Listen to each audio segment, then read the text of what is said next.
Howdy everyone, it's me once again, the one and only Killer Dan. And today, I'm going to be talking about yet another episode of Lost Cinema.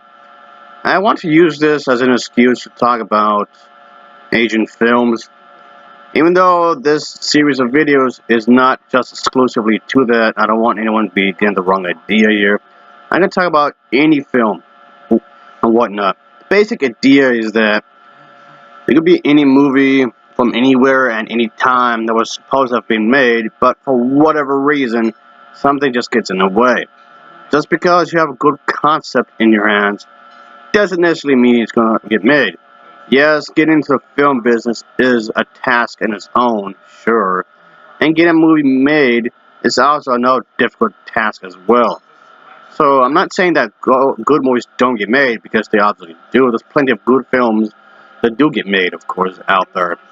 But yeah, just the basic idea is that anything and everything can go wrong behind the camera.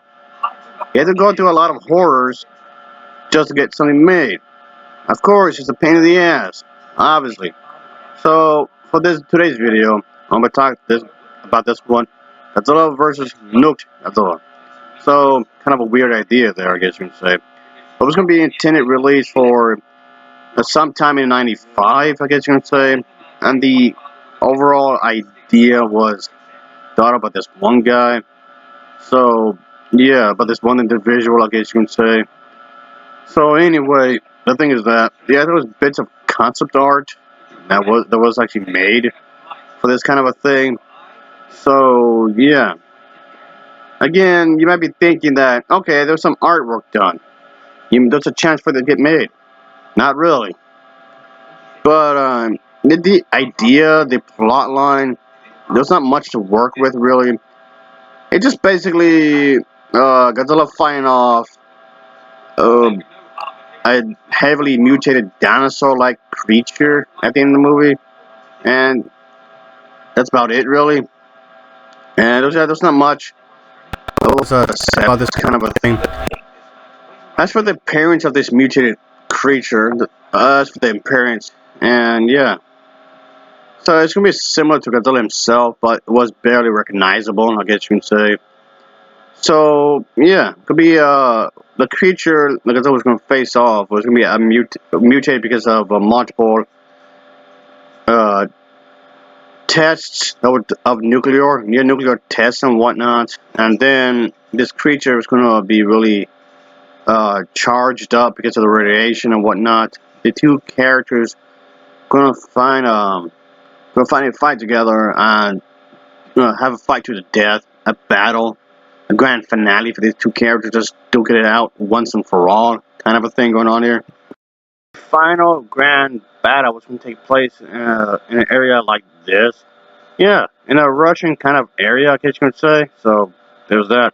I can't see why they would choose a place like Russia for the obvious reasons. So okay, that I guess in the context of the story of these types of movies, I can see why they would do this kind of a thing. So it makes sense. Seems like something pretty exciting to do. Have these two giant, big old monsters duking it out to the death and whatnot. Sounds like something that could have been, like a lot of crazy enough could have happened. Well, it would have been crazy to watch if it was actually made. That is, well, it would have been a lot better than whatever he would have made. Ugh, the ugly-looking bastard. What a dumbass. Anyway, so yeah, this could be one of those kaiju movies that could have been like something good and entertaining, of course. The mutated creature was going to be one of four designs that was submitted by the individual I just mentioned a moment ago, and this was actually a replacement project, of course, or should I say a side project, uh, from the Toho company that they were making for the 1990s Godzilla films, of course. So yeah, that I would have I guess would have been pretty cool if it was actually produced. I guess anything could happen if you have the right imagination, I suppose, the right crew and whatnot. Again, it was going to be a part of the Godzilla Hatred series, which basically ignored all the Godzilla films that came out previously, except for the first film. Yeah, the Godzilla Heisei series basically consists of 7 films, which I mentioned before, of course.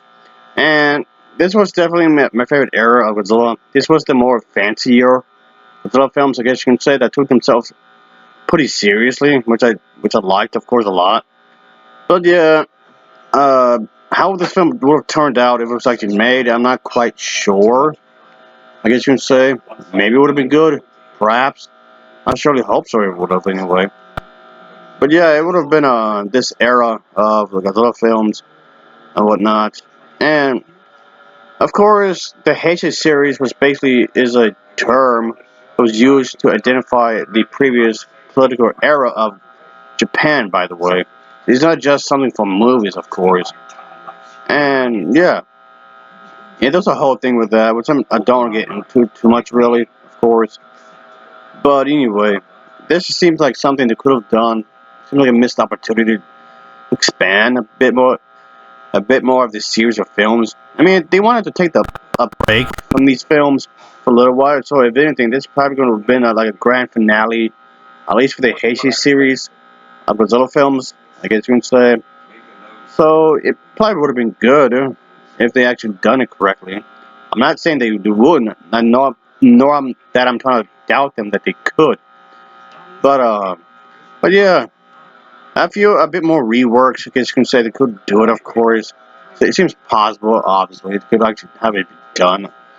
So yeah, seems like something they could have actually made and whatnot, and have it be this crazy, uh, all-out monster attack and whatnot. So it seems pretty cool if they could don't have lots of action and whatnot. And the 1990s, or I should say the Heisei series Godzilla films, which started with the Return of Godzilla that came out in 1984, even though the Heisei series, the Heisei era of Japan basically started in 1989. But point being, these series of Godzilla films tend to be really action-packed, lots of explosions and stuff, stuff blowing up. So, if anything, probably going to do the same kind of thing here. It was going to be directed by this one guy here, folks, and yes, I can see why they would have a select him, because he did direct uh, a few Godzilla films before. Not that many, but he did a few of them, of course. And yeah, and these films were pretty much well received by a lot of people, and a lot of people seem to enjoy these Godzilla films that he had done. So, of course, it wouldn't hurt to have him be the director of another film, obviously, because they saw potential of this kind of a thing, of course. Yet that director just showed, yeah, he has been around for quite some time, of course. And yeah, I mean, he made a few non-related films, of course. But yeah, he also got some stuff to do, of course. And he was in film industry for a while, of course. And yeah, just I can see why they would have selected him for this kind of a thing. But anyway, in regards to this project I'm talking about, so as I was saying, this was going to be a part of the Godzilla's Heisei series of films. So it was pretty much a sequel that was never made. It was quickly dropped at the company Toho, who had originally made quite a bit of these films to begin with and whatnot. So it just was never done, obviously. But anyway, this was one of the projects that was submitted by the monster designer whom I saw way earlier. A side project, as I said, that he worked on while drawing artwork for some other project. So yeah, not many details is known for this one specifically. Though there are some concept art for the mutated creature that does exist. And so yeah, like I was saying, it was supposed to have like a grand finale battle in a Russian city, uh, kind of a thing. So it probably would have been exciting to see if this kind of thing was actually done, of course. So yeah, a sketch was done as the basis for this for the character and whatnot. So it does make you wonder what could have been if they actually went through this project, of course. But unfortunately, of course, it was never meant to be. The reason behind they pretty much didn't go forth with this maybe because the storyline isn't strong enough. I don't know. Maybe they didn't have much faith in it, perhaps, or whatnot. So it just comes off, if anything, they were probably brainstorming one of these kinds of things like they would usually do. Have some sort of pinch meeting and whatnot, and discuss some ideas of what they can do with these kinds of stuff, and just make another movie. So it could have worked maybe, I guess you can say, and have some sort of excitement thing kind of thing going on. Maybe have something political going on. One thing a lot of people don't seem to understand when it comes to these kaiju films is that it you can have politics. Yes, politics has always been around in the Godzilla films, which a lot of people don't seem to recognize like whatsoever. And they could have had some politics going on between Russia, Japan, and of course the United States. For the obvious reasons. The whole thing with nuclear warheads and whatnot, and of course. And I mean, North Korea had been threatening the United States for that same kind of thing. Maybe they could have fit that into the film storyline. Maybe not that I'm suggesting that they would have or planned to do it in any kind of way, shape, or form. Just pointing that out. But anyway, yeah, politics has been in these films quite some time, which a lot of people don't seem to really recognize. Really, one of the misconceptions is that is politics free, which is not the case because there's been politics in Godzilla films ever since the very first film. And in a lot of ways, these movies do need politics. I'm not saying every single film, mind you, not every single Godzilla film, no. But eventually, you're gonna have to make a film that does contain some sort of a political thing going on and whatnot. You can't just have just monsters fighting each other because honestly, that's gonna get boring real fast. At least for me, anyway. I need some substance is what I'm getting at. I need substance for these for a movie. I don't want it just to be mindless, smashing fun, and that's it. No, thank you. If I want to see that kind of thing, I'll go look at Michael Bay movies. Because all of his movies are just that. The giant robots fighting each other, and that's it. I mean, I was never a fan of Transformers to begin with, but still. If I want to see some mindless fun with a bunch of shit blowing up left and right, with like 80 or 100 things blowing up at once, I'll watch one of his movies. They're terrible anyway, I'm just saying. I don't like it with movies that they just don't mean nothing and whatnot. Just that's not my cup of tea, really. And no, I'm not saying these films should be political just because of a preference or anything. Just pointing out that these films always have something political going on. Like I just said a moment ago, ever since the very beginning of these series of films. But anyway, it does make me wonder, well, if this was actually done, how it would have been. I'm pretty sure they could have some big, epic, grand finale kind of a thing because in '95 they were planning to put these films in hiatus, at least for a little while. So it's gonna be the last Godzilla film for now until they return to it in 2005. They wanted to give these films a rest for a little while, about a good 10 years. All right, that's more than a little while, but you know what I'm saying here. Give these films a rest, so they which can be a good sign because when you think about it, you don't want to keep making them, then make more and then more quickly, like year after year after year, keep making more and more until they just get stupid. And which so I guess this was there to, I guess you can say this was there to prevent that kind of thing, to prevent from these films from being stupid. I guess you can say. But well, the idea was there. I guess the idea was there. They wanted to do something with some sort of grand finale. I'm pretty sure the final battle in the one area I showed earlier would have been like this big old thing where lots of stuff could be at stake. Of course, maybe humanity could or maybe won't survive. It hangs in a balance, kind of a thing, along the west of life and on Earth. So yeah, I could say a lot of things were pretty much hanging in the balance. You could just make it some grand, giant adventure kind of a thing. So I see nothing wrong with that. Trying to make it seem exciting, like like biblical times, the end of the war, you know, that kind of thing. So I'm saying maybe like a nuclear holocaust or whatever, perhaps. So yeah, there's that, I guess you can say. So yeah, there's a bunch of stuff that could have done with this idea. Even though there's not, like I was saying earlier, in terms of story, there's not a whole lot to work with really. But you could have made it work. You could have, you know, add more stuff to it, of course, obviously. So it's not that there aren't any ideas to be had here, because there could be plenty.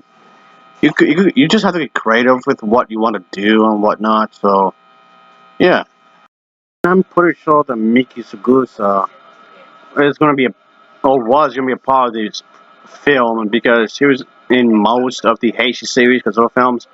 There were seven of them, and she appeared in 6 of the 7 films. So she was probably playing the role in some kind of way. How much, I'm not quite sure, and whatnot, and which way, I'm not quite sure. Maybe she always wants these monsters, especially Godzilla, to remain unharmed. So if anything, she's probably trying to find a way that the military won't kill Godzilla off or try to kill him off. She always viewed Godzilla to be a living creature whom is just doing what he's supposed to be doing. He's like any other large animal on Earth. So if anything, just trying to be sympathetic towards Godzilla, if anything. So that's because that's what how she always was in the context of these films.